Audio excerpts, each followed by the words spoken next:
പ്രത്യേകിച്ച് നമ്മളെ യുവജനോത്സവ വേദി എന്ന് പറഞ്ഞാൽ നമ്മൾ അതിൽ ആവേശം കൊള്ളുകയാണ്, ഡ്യൂട്ടിയോടൊപ്പം നമ്മൾ ആസ്വദിക്കുകയാണ്.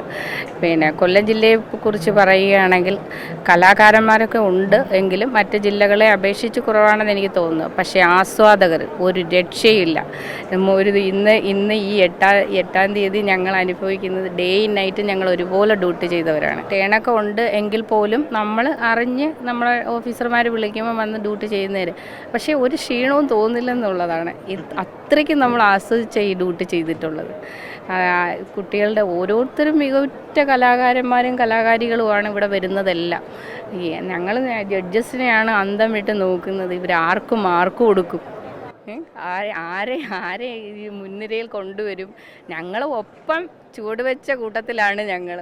പരിസരം മറന്ന് യൂണിഫോമിലായതുകൊണ്ട് മാത്രം തുള്ളുന്നില്ല, അതിൻ്റെ ഒരു നിയന്ത്രണം ഉള്ളത് മാത്രം തുള്ളുന്നില്ല, ഫുൾ വൈബിലാണ്.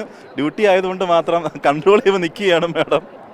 യൂണിഫോമിലായതുകൊണ്ട് മാത്രം നമ്മൾ നിയന്ത്രിച്ച് നിൽക്കുന്നതാണ്. പക്ഷേ ഇവിടെ കാണുമ്പോൾ നമ്മളും അറിയാതെ അതിൻ്റെ കൂടെ പാട്ടൊക്കെ പാടാറുണ്ട്, ചുവടുകൾ വയ്ക്കാറുണ്ട്. പിന്നെ അതിൻ്റെ ഒരു സ്പോർട്സ്മാൻ സ്പിരിറ്റിലാണ് നമ്മുടെ ഓഫീസർമാരും അത് കാണുന്നത്. നമ്മൾ ഏത് ഗായികയുടെ ശബ്ദമാണ് ഏറ്റവും കൂടുതൽ ഇഷ്ടം കേൾക്കാൻ? എസ് ജാനകിയുടെ. അപ്പോൾ എസ് ജാനകിയുടെ ഏതെങ്കിലും ഒരു പാട്ട് നമുക്ക് വേണ്ടി കുറച്ച് പാടിക്കൂടെ? ഒരു 4 വരിയോ ഒരു 8 വരിയോ? പാട്ട് പാടാം, എന്നാലും എനിക്കിഷ്ടം അങ്ങനെ പ്രത്യേകിച്ച് പ്രാക്ടീസൊന്നുമില്ല. നമ്മൾ കൂടെ പാടി പഠിക്കുന്നു, അത്രയേ ഉള്ളൂ. കേൾക്കുമ്പോൾ എല്ലാവരെയും പോലെ കൂടെ പാടുന്നു. അതിന് ഞാൻ തീണവും താളവും ഒന്നും നോക്കാറില്ല, കലയോടുള്ള ഇഷ്ടം. പിന്നെ എൻ്റെ ഇവിടെ ഓഫീസേഴ്സ് അസോസിയേഷൻ്റെ ആളാണ്. പിന്നെ കൗൺസിൽ പാടത്തില്ല, ചോദ്യം കലയെക്കുറിച്ചൊക്കെ പറയും. സാർ എങ്ങനെയാണ് ഡ്യൂട്ടിയൊക്കെ? ഡ്യൂട്ടി പക്ഷേ ഞങ്ങൾക്ക് 2008 ഇവിടെ സ്റ്റേറ്റ് കലോത്സവം കൊല്ലത്ത് വന്നത്. പിന്നെ 2024 വരുന്നത്. പക്ഷേ അതിൻ്റെ ഭയങ്കര സന്തോഷം, ഭയങ്കര എക്സൈറ്റ്മെൻറ്റും ഉണ്ട് ഞങ്ങൾക്ക്. പിന്നെ ഡ്യൂട്ടി എന്ന് പറയുമ്പോൾ പോലീസ് ഉദ്യോഗസ്ഥരുടെ ഡ്യൂട്ടിയല്ല, അത് സന്തോഷപൂർവ്വം ചെയ്യുന്നുണ്ട്. പിന്നെ ഞങ്ങളുടേത് തന്നെ പൊതുജനങ്ങൾക്കും കുട്ടികൾക്കുമായിട്ട് കൊടുക്കുന്ന പോലീസ് അസോസിയേഷൻ്റെയും പിന്നെ ഓഫീസേഴ്സ് അസോസിയേഷൻ്റെയും പിന്നെ കൊല്ലം ജില്ലാ പോലീസ് സൊസൈറ്റിയുടെയും നിരവധി സംരംഭങ്ങളുടെ ഭാഗമായിട്ട് ജനങ്ങൾക്ക് നിരവധി ഭക്ഷണ സൗകര്യങ്ങൾ ഏർപ്പെടുത്തിയിട്ടുള്ളൊരു സംവിധാനം പോലീസ് കൺട്രോൾ റൂമിനടുത്തുണ്ട്. അതുകൂടാതെ തന്നെയാണ് ഞങ്ങളുടെ ഉദ്യോഗസ്ഥരെ സന്തോഷമായിട്ട് ഡ്യൂട്ടി ചെയ്യുന്നതാണ് എൻ്റെ വിശ്വാസം. ഇത് ആസ്വദിക്കുന്നല്ലോ, അതുപോലെ ഞാനും ആസ്വദിക്കുന്നുണ്ട്. എനിക്ക് കലയെ ഭയങ്കര ഇഷ്ടമാണ്, ഞങ്ങൾ ആസ്വദിക്കുന്നുണ്ട്. കലാസ്വാദകർ കൂടുതലുള്ള ഒരു ജില്ലയാണ് കൊല്ലം ജില്ല. അതാണ് ഇവിടുത്തെ പ്രത്യേകത. നമ്മൾ സോപാനം കലാകേന്ദ്രത്തിൽ നാടകം നടന്നിട്ടുണ്ടായിരുന്നു. ആ നാടകത്തിൽ ഏറ്റവും കൂടുതൽ ആസ്വാദകരുള്ളതും അവസാനം ഭയങ്കര സന്തോഷം, അവരുടെ എക്സൈറ്റ്മെൻറ്റ് നമ്മൾ നിങ്ങളുടെയൊക്കെ ചാനലുകളിലൂടെ കാണുന്നുണ്ട്. ഭയങ്കര സന്തോഷം, ജനങ്ങൾക്ക് അത് കാണാൻ പറ്റില്ല. കൊല്ലത്തിന് പ്രിയപ്പെട്ടതാണല്ലോ നാടകകല എന്നുള്ളത്. അത് കൂടുതൽ ആസ്വാദകർ അവിടെ ഉണ്ടായിരുന്നു. നമ്മുടെ സാറ് പറയായിരുന്നു ഈ യൂണിഫോമിലായതുകൊണ്ടാണ് തുള്ളാത്തത്, അല്ലെങ്കിൽ ആ ഒരു മെൻറ്റാലിറ്റിയിലാണ് നിൽക്കുന്നതെന്ന്.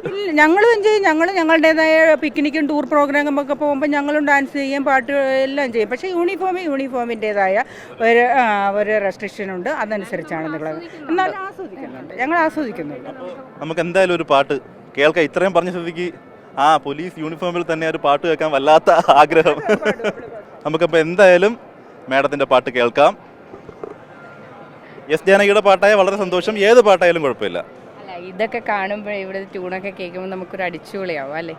കേൾക്കണോ പ്രിയ കൂട്ടരെ, അവൾ കൊഞ്ചി പറഞ്ഞ കഥ, അവൾ കൊഞ്ചി കൊഞ്ചി പറഞ്ഞ കഥ. കേൾക്കണോ പ്രിയ കൂട്ടരെ, അവൾ കൊഞ്ചി പറഞ്ഞ കഥ, അവൾ കൊഞ്ചി കൊഞ്ചി പറഞ്ഞ കഥ. കൊച്ചി കണ്ട് കോട്ട കണ്ട് കൊച്ചിയിലെ ഈ മുഖം കണ്ടേ, ഒരു കൊച്ചിക്കാരി പെണ്ണിനെ കണ്ടേ. കേൾക്കണോ പ്രിയ കൂട്ടരെ, അവൾ കൊഞ്ചി പറഞ്ഞ കഥ, അവൾ കൊഞ്ചി കൊഞ്ചി പറഞ്ഞ കഥ. കൊച്ചിയിൽ അടച്ചിരിക്കും, ഡ്യൂട്ടി ചെയ്ത് മൊത്തത്തിൽ തൊണ്ടയും കംപ്ലീറ്റ് തളർന്നിരിക്കുകയാണ്. എന്നാലും നമുക്ക് ഒരു മെലഡിയും കൂടി കേൾക്കാൻ ഒരു ആഗ്രഹം, ഏതെങ്കിലും. കൊണ്ടു ഞാൻ ദൂരേതോ ഈണും പൂത്ത നാൾ മധു തേടിപ്പോയി, മോഹം കൊണ്ടു ഞാൻ ദൂരേതോ ഈണം പൂത്തനാൾ മധു തേടിപ്പോയി ദൂരെ താഴെ തളിരാർന്നു പൂവനങ്ങൾ മോഹം കൊണ്ടു ഞാൻ ദൂരേതോ ഈണം പൂത്തനാൾ മധു തേടിപ്പോയി കണ്ണിൽ കത്തും ദാഹം ഭാവജാലം ദൂരെ നീട്ടി. സാർ ഒരു 4 വരി പാട് സാർ. മറന്നു പോ മകളെ എല്ലാം മറക്കുവാൻ നീ പഠിച്ചു. മറന്നു പോ മകളെ എല്ലാം മറക്കുവാൻ നീ പഠിച്ചു. അകലേക്കൊഴുകുന്ന പുഴയാം നിന്നെ ഞാൻ, അകലേക്കൊഴുകുന്ന പുഴയാം നിന്നെ ഞാൻ മനസ്സിൽ തടഞ്ഞു വെച്ചു വെറുതെ. മറന്നു പോ മകളെ എല്ലാം മറക്കുവാൻ നീ പഠിച്ചോ. അടിപൊളി അടിപൊളി, ഒരു രക്ഷയില്ല. പിന്നെ നമുക്കെന്ന് പറഞ്ഞാൽ പോലീസുകാർക്ക് പ്രത്യേകത എന്ന് പറഞ്ഞാൽ VVIPയുടെ എല്ലാം കാണാം, നമ്മളല്ലേ കൊണ്ട് സെക്യൂരിറ്റി, അതൊക്കെ ഭയങ്കര സന്തോഷമാണ്. വേറൊരാൾക്ക് കിട്ടാത്ത നമ്മളിപ്പോൾ ഇവിടെ നിൽക്കുന്നത്, അപ്പോൾ മമ്മൂട്ടി വരുന്നത് നമുക്ക് കാണാം അടുത്ത്. നമുക്കുള്ളൊരു ഭാഗ്യം അത് തന്നെയാണ് ഇവരെയൊക്കെ. അതെ, നമുക്കിങ്ങനെ അടുത്ത് കാണാനും ഭാഗ്യം അതാണ്. നമ്മൾ ഇപ്പോൾ പ്രസിഡന്റ് വരുന്നത്, ഇന്ത്യൻ പ്രസിഡന്റ് വരുന്നത്, നമുക്ക് ധൈര്യമായിട്ട് യൂണിഫോം ഇട്ട് പോയി കാണാം. അതാണ് നമ്മൾ ഏറ്റവും ഏത് VVIP വന്നാലും യൂണിഫോം ഉണ്ടോ നമുക്ക് പോയി കാണാം. അതാണ് എൻ്റെ ഏറ്റവും വലിയ സന്തോഷം. നമുക്ക് വേണ്ടി 2 പാട്ട് പാടുത്തുന്ന വനിതാ പോലീസ് ഉദ്യോഗസ്ഥയ്ക്കും സഹപ്രവർത്തകയ്ക്കും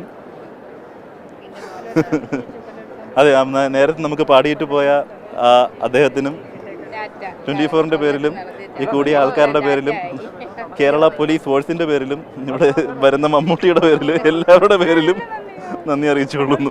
നിങ്ങൾക്കും എല്ലാവർക്കും വിജയാശംസകൾ. 5ാം വർഷം ആഘോഷിക്കുന്ന 24-ന് എല്ലാവിധ വിജയാശംസകളും.